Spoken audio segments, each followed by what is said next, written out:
പ്രസവത്തിൽ ഹൈറ്റിനൊരു പങ്കുള്ളത് തന്നെ പലപ്പോഴും പലരും പറയുന്ന കേട്ടിട്ടുണ്ടാവും, ഹൈറ്റ് കൂടുതലാണ് എന്നുണ്ടെങ്കിൽ സുഖപ്രസവം സാധ്യമാണ്, അല്ലെങ്കിൽ ഹൈറ്റ് കുറവായിട്ടുള്ളവർക്ക് സിസേറിയൻ ഡെലിവറിക്കുള്ള സാധ്യത കൂടുതലാണ് എന്നുള്ളത്. അതുകൊണ്ട് തന്നെ ഹൈറ്റ് കുറഞ്ഞിട്ടുള്ള ആളുകൾക്ക് പലപ്പോഴും ഒരു ടെൻഷൻ ഉണ്ടാക്കുന്ന ഒരു കാര്യമാണ്, ഇനി സിസേറിയൻ ഡെലിവറി ആയിരിക്കുമോ, നോർമൽ ഡെലിവറി സാധ്യമാവില്ലേ എന്നുള്ളത്. അതുകൊണ്ട് തന്നെ ഇന്നത്തെ വീഡിയോയിൽ ഈ ഒരു ഹൈറ്റ് വെച്ചുകൊണ്ട് നമുക്ക് നോർമൽ ഡെലിവറി ആണോ സിസേറിയൻ ഡെലിവറി ആണോ എന്ന് പറയാൻ സാധിക്കുമോ എന്നതിനെ കുറിച്ച് നോക്കാം. ഞാൻ ഡോക്ടർ റിസ. എൻ്റെ ചാനൽ ആദ്യമായിട്ട് കാണുന്നവരാണെങ്കിൽ സബ്സ്ക്രൈബ് ചെയ്യാൻ മറക്കരുത്. അപ്പോൾ നമുക്ക് വീഡിയോയിലേക്ക് കടക്കാം. അപ്പോൾ എല്ലാവർക്കും അറിയേണ്ട ആദ്യത്തെ ഒരു കാര്യം എന്ന് പറയുന്നത്, ഹൈറ്റ് കുറവാണ് എന്ന് ഉദ്ദേശിക്കുന്നത് എത്ര സെന്റിമീറ്ററിന് താഴെയാണ് എന്നുള്ളതായിരിക്കും പലപ്പോഴും പലരും അറിയാൻ ആഗ്രഹിക്കുന്ന ഒരു കാര്യം. നിങ്ങളുടെ ഹൈറ്റ് 150 സെന്റിമീറ്ററിന് താഴെയാണ് എന്നുണ്ടെങ്കിൽ ഹൈറ്റ് കുറവായിട്ടുള്ളവരായിട്ടാണ് കണക്കാക്കുന്നത്. അപ്പോൾ ഇങ്ങനെയുള്ള കേസുകളിൽ നോർമൽ ഡെലിവറി സാധ്യമാകുമോ എന്നുള്ള ഒരു ടെൻഷൻ മിക്ക ഗർഭിണികളിലും ഉണ്ടാവുകയും ചെയ്യുന്ന ഒരു കാര്യമാണ്, പലപ്പോഴും നമ്മൾ പലരും പറയുന്ന കേട്ടതുകൊണ്ട്. അപ്പോൾ നിങ്ങൾ ഹൈറ്റ് കൂടിയിട്ടുള്ളവരാണ് എന്നുണ്ടെങ്കിലും അല്ലെങ്കിൽ ഹൈറ്റ് കുറഞ്ഞിട്ടുള്ളവരാണ് എന്നുണ്ടെങ്കിലും നിങ്ങൾക്ക് സാധാരണ യോനി പ്രസവം സാധ്യമാണോ എന്നുള്ളത് നിർണ്ണയിക്കുന്നത് നിങ്ങളുടെ ഉയരം മാത്രം വെച്ചുകൊണ്ടല്ല, മറ്റു പല കാര്യങ്ങൾ കൂടെ നോക്കിയിട്ടാണ് നിങ്ങൾക്ക് നോർമൽ ഡെലിവറി സാധ്യമാണോ എന്നുള്ളത് ഉറപ്പിക്കുന്നത്. അപ്പോൾ അതിൽ ഫസ്റ്റ് വണ്ണാണ് പെൽവിസിന്റെ സൈസും ഷേപ്പും. ഉയരത്തേക്കാൾ പ്രധാനമായിട്ടുള്ള ഒരു കാര്യമാണ് നിങ്ങളുടെ പെൽവിസിന്റെ വലുപ്പവും ആകൃതിയും യോനി പ്രസവത്തിന് സാധ്യമാണോ എന്ന് നിർണ്ണയിക്കുന്നതിൽ നിർണായക പങ്ക് വഹിക്കുന്ന ഒന്നാണ്. അപ്പോൾ നിങ്ങളുടെ ഇടുപ്പ് ഇടുങ്ങിയതാണ്, അതുപോലെ തന്നെ നിങ്ങളുടെ ഇടുപ്പ് ചെറുതാണ് എന്നൊക്കെ ഉണ്ടെങ്കിൽ നിങ്ങളുടെ കുഞ്ഞിന്റെ സൈസ് കൂടുതലും നിങ്ങളുടെ കുഞ്ഞിന്റെ തലയുടെ സൈസൊക്കെ കൂടുതലാണ് എന്നുണ്ടെങ്കിൽ, നിങ്ങൾ എത്ര ഉയരമുള്ള ആളാണ് എന്നുണ്ടെങ്കിലും നിങ്ങൾക്ക് നോർമൽ ഡെലിവറി സാധ്യമാവുന്നതല്ല, നിങ്ങൾക്ക് സിസേറിയൻ ഡെലിവറിയിലേക്ക് പോവേണ്ടി വരും. അപ്പോൾ പലപ്പോഴും ഡോക്ടേഴ്സ് സ്കാനിങ് ഒക്കെ ചെയ്തതിനു ശേഷം അല്ലെങ്കിൽ അവസാന മാസത്തിൽ ഏകദേശം ഒരു 8-9 മാസത്തിൽ ചെക്കപ്പിനൊക്കെ പോകുന്ന സമയത്ത് ഡോക്ടേഴ്സ് ചെക്ക് ചെയ്തതിനു ശേഷം നിങ്ങളോട് പറയുന്നത് നിങ്ങൾ ശ്രദ്ധിച്ചിട്ടുണ്ടാവും, CPD കേസാണ് എന്നുള്ളത്. അപ്പോൾ നിങ്ങളോട് ആരോടെങ്കിലും ഇങ്ങനെ CPD കേസ് പറഞ്ഞിട്ടുണ്ട് എന്നുണ്ടെങ്കിൽ ഇതുകൊണ്ട് ഉദ്ദേശിക്കുന്നത് സിഫാലോ പെൽവിക് ഡിസ്പ്രൊപ്പോർഷൻ എന്നാണ് ഉദ്ദേശിക്കുന്നത്. നിങ്ങളുടെ കുഞ്ഞിന്റെ തലയുടെ സൈസ് കൂടുതലാണ് അല്ലെങ്കിൽ കുഞ്ഞിന്റെ ബോഡിയുടെ സൈസ് കൂടുതലാണ് നിങ്ങളുടെ ഇടുപ്പിന്റെ സൈസിനേക്കാളും. അപ്പോൾ ഇങ്ങനെയുള്ള കേസിൽ നോർമൽ ഡെലിവറി സാധ്യമാവുന്നതിന് കുറച്ച് ബുദ്ധിമുട്ടുള്ള കാര്യമായിരിക്കും. എങ്കിലും CPD കേസാണ് എന്നുണ്ടെങ്കിലും ചെറിയ രീതിയിലുള്ള CPD പ്രോബ്ലംസ് ഒക്കെ ആണ് എന്നുണ്ടെങ്കിലും ചിലർക്ക് നോർമൽ ഡെലിവറി സാധ്യമാവുകയും ചെയ്യാറുണ്ട്. അതുപോലെ തന്നെ ചിലർക്ക് പെൽവിക് ഏരിയയുടെ സൈസ് ചെറുതായിരിക്കും, അതായത് നാരോ പെൽവിക് ആയിരിക്കും. അത് ജന്മനാ ഉള്ള പെൽവിക് സ്ട്രക്ചറിന്റെ സൈസ് അതുപോലെ ആയതുകൊണ്ടാണ് ഇങ്ങനെയുള്ളവരിലും നോർമൽ ഡെലിവറിക്ക് പകരമായിട്ട് സിസേറിയൻ ഡെലിവറിക്കുള്ള സാധ്യതയാണ് കൂടാറുള്ളത്.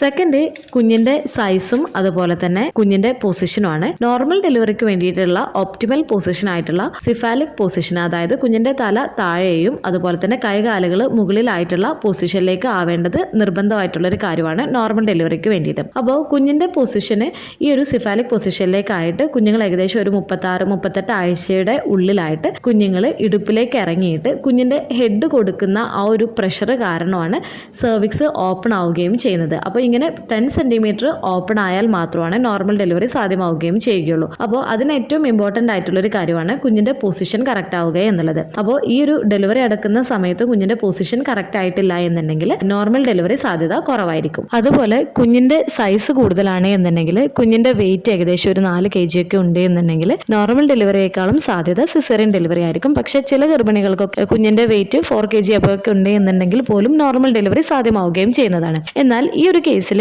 ഹൈറ്റ് കുറഞ്ഞിട്ടുള്ള ആളിലാണ് കുഞ്ഞിന്റെ വെയിറ്റ് കൂടുതലായിട്ട് കാണുന്നത് എന്നുണ്ടെങ്കിൽ ചിലപ്പോൾ അവർക്ക് ഈ ഒരു നോർമൽ ഡെലിവറി സാധ്യമാവണമെന്നില്ല, ചിലപ്പോൾ സിസേറിയൻ ഡെലിവറി തന്നെ വേണ്ടിവരും. ഇപ്പോൾ ഹൈറ്റ് കൂടുതലായിട്ടുള്ള ആളുകൾക്ക് എത്ര വലിയ ബേബി ആണ് എന്നുണ്ടെങ്കിലും പെൽവിക്ക് നല്ലതായിരിക്കും മിക്ക കേസുകളിലും. അതുകൊണ്ട് തന്നെ ഈസി ആയിട്ട് ഡെലിവറി നടക്കുന്നതാണ്. എന്ന് പറഞ്ഞിട്ട് ഹൈറ്റ് കുറവുള്ള ആളുകൾക്ക് നോർമൽ ഡെലിവറി സാധ്യമാവില്ല എന്നല്ല, ഹൈറ്റ് കുറഞ്ഞുള്ള ആളുകൾക്ക് കുഞ്ഞിന്റെ വെയിറ്റ് കൂടുന്നതിനനുസരിച്ചിട്ട് ചിലപ്പോൾ അതൊരു ബുദ്ധിമുട്ടുണ്ടാക്കാം നോർമൽ ഡെലിവറിക്ക്. അങ്ങനെ സിസേറിയൻ ഡെലിവറിയിലേക്ക് പോകാം. എന്നാൽ മിക്ക കേസുകളിലും ഹൈറ്റ് കുറഞ്ഞിട്ടുള്ള ആളുകൾക്ക് കുഞ്ഞും ചെറുതായിരിക്കും. അതുകൊണ്ട് തന്നെ കുഞ്ഞുങ്ങൾക്ക് ഈസി ആയിട്ട് പെൽവിസിലൂടെ പാസ് ചെയ്യുന്നതിന് സഹായിക്കുകയും ചെയ്യുന്നതാണ്. തേർഡ്, അമ്മയുടെയും കുഞ്ഞിന്റെയും ആരോഗ്യമാണ്. ഗർഭകാല സങ്കീർണതകൾ എന്തെങ്കിലും ഗർഭിണികൾക്ക് ഉണ്ട് എന്നുണ്ടെങ്കിൽ ഗർഭകാല പ്രമേഹം, രക്തസമ്മർദ്ദം പോലുള്ള അവസ്ഥകൾ എന്നിവ പ്രസവത്തെ സ്വാധീനിക്കുന്നതാണ്. അതുപോലെ തന്നെ പ്രസവ സമയത്ത് കുഞ്ഞിന്റെ ഹാർട്ട് റേറ്റിൽ എന്തെങ്കിലും വേരിയേഷൻസ് ഉണ്ട്, കുഞ്ഞ് മെക്കോണിയം പാസ് ചെയ്തിട്ടുണ്ട് എന്നൊക്കെ ഉണ്ടെങ്കിലും, സിവിയർ ബ്ലീഡിംഗ് ഒക്കെ ഉള്ള കേസാണ് എന്നുണ്ടെങ്കിലും ചിലപ്പോൾ പെട്ടെന്ന് തന്നെ സിസേറിയൻ ഡെലിവറി ചെയ്യേണ്ടതായിട്ടും വരാറുണ്ട്.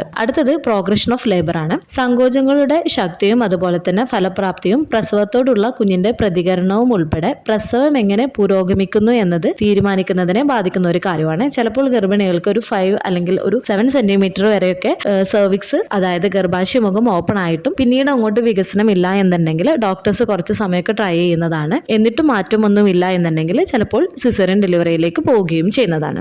അപ്പോൾ ഈ പറഞ്ഞ കാരണങ്ങൾ കൊണ്ടൊക്കെ നിങ്ങൾക്ക് ഹൈറ്റ് കുറവുള്ള ആളാണ് എന്നുണ്ടെങ്കിലും ഹൈറ്റ് കൂടുതലുള്ള ആളാണ് എന്നുണ്ടെങ്കിലും ചിലപ്പോൾ നോർമൽ ഡെലിവറി സാധ്യമാവണമെന്നില്ല. ചിലപ്പോൾ സിസേറിയൻ ഡെലിവറിയിലേക്കൊക്കെ പോവേണ്ടതായിട്ട് വന്നേക്കാം. അപ്പോൾ ഹൈറ്റ് മാത്രം വെച്ചുകൊണ്ട് നമുക്ക് നോർമൽ ഡെലിവറി ആണോ അല്ലെങ്കിൽ സിസേറിയൻ ഡെലിവറി ആണോ എന്നുള്ളത് നമുക്ക് പറയാൻ പറ്റുന്നതല്ല. എന്നാൽ ഗർഭകാലത്തിന്റെ അവസാനത്തോട് അടുക്കുന്ന സമയത്ത് ഡോക്ടേഴ്സ് ചെക്ക് ചെയ്യുന്ന സമയത്ത് അവർക്ക് അറിയാൻ സാധിക്കുന്നതാണ് CPD പ്രോബ്ലംസ് ഒക്കെ ഉണ്ടോ എന്നുള്ളത്. അപ്പോൾ ഇങ്ങനെ ഉണ്ട് എന്നുണ്ടെങ്കിലും ചില ഡോക്ടേഴ്സ് ട്രൈ ചെയ്യാറുണ്ട്. എന്നിട്ടും നോർമൽ സാധ്യമാവാത്ത കേസുകളിലാണ് സിസേറിയൻ ഡെലിവറി ചെയ്യുകയും ചെയ്യാറുള്ളത്. സാധാരണ ചില കേസുകളിൽ ഡോക്ടേഴ്സ് നേരത്തെ തന്നെ ഇങ്ങനെയുള്ള പ്രശ്നങ്ങൾ പറയാറുണ്ട്. പക്ഷേ ഇത് നമ്മൾ കൺഫേം ചെയ്യുന്നത് കുഞ്ഞിന്റെ പൂർണ്ണ വളർച്ച എത്തിയ സമയത്താണ്. അതായത് പ്രസവം എടുക്കാറാവുന്ന സമയത്താണ് ഡോക്ടേഴ്സ് ഈ ഒരു CPD പ്രോബ്ലംസ് ഒക്കെ ഉണ്ടോ എന്നുള്ളത് ശരിയായി വിലയിരുത്തുകയും ചെയ്യാറുള്ളത്. പൊതുവെ ഹൈറ്റ് കുറഞ്ഞ ആളുകൾക്ക് ഇടുപ്പെല്ലിന്റെ ഭാഗത്തിന്റെ സൈസ് കുറവായിരിക്കും. പക്ഷേ എല്ലാവർക്കും ഇങ്ങനെ ഉണ്ടാവണമെന്നില്ല. അതുപോലെ തന്നെ നല്ല ഹൈറ്റ് ഉള്ള ആളാണ് എന്നുണ്ടെങ്കിലും നാരോ പെൽവിസ് ഉണ്ടാവുന്നതിനുള്ള സാധ്യതയുമുണ്ട്. അതുകൊണ്ട് നിങ്ങൾക്ക് ഹൈറ്റ് കുറവാണ് എന്ന് വിചാരിച്ചിട്ട് നിങ്ങൾക്ക് സിസേറിയൻ ഡെലിവറി ആവുമോ എന്നുള്ള ടെൻഷൻ വേണ്ട. പക്ഷേ കുഞ്ഞിന്റെ ഭാരമൊക്കെ ഓവർ ആവാതിരിക്കുന്നതിന് വേണ്ടിയിട്ട് നിങ്ങൾ പ്രത്യേകം ശ്രദ്ധിക്കുകയും ചെയ്യേണ്ടതാണ്. കുഞ്ഞിന്റെ ഓവർ വെയിറ്റ് കാരണം ചിലപ്പോൾ നോർമൽ ഡെലിവറി സാധ്യമായ ഒരു കേസ് ചിലപ്പോൾ സിസേറിയൻ ഡെലിവറി ചെയ്യേണ്ടി വന്നേക്കാം. അതുകൊണ്ട് തന്നെ ഹെൽത്തി ആയിട്ടുള്ള ഒരു ഡയറ്റ് ഫോളോ ചെയ്യുന്നതിന് വേണ്ടിയിട്ടും റെഗുലർ ആയിട്ട് നിങ്ങൾക്ക് എക്സസൈസും കാര്യങ്ങളൊക്കെ ചെയ്യാൻ പറഞ്ഞിട്ടുള്ളവരാണ് എന്നുണ്ടെങ്കിൽ അതൊക്കെ ചെയ്യുന്നതിന് വേണ്ടിയിട്ടൊക്കെ നിങ്ങൾ ശ്രദ്ധിക്കുകയും ചെയ്യേണ്ടതാണ്.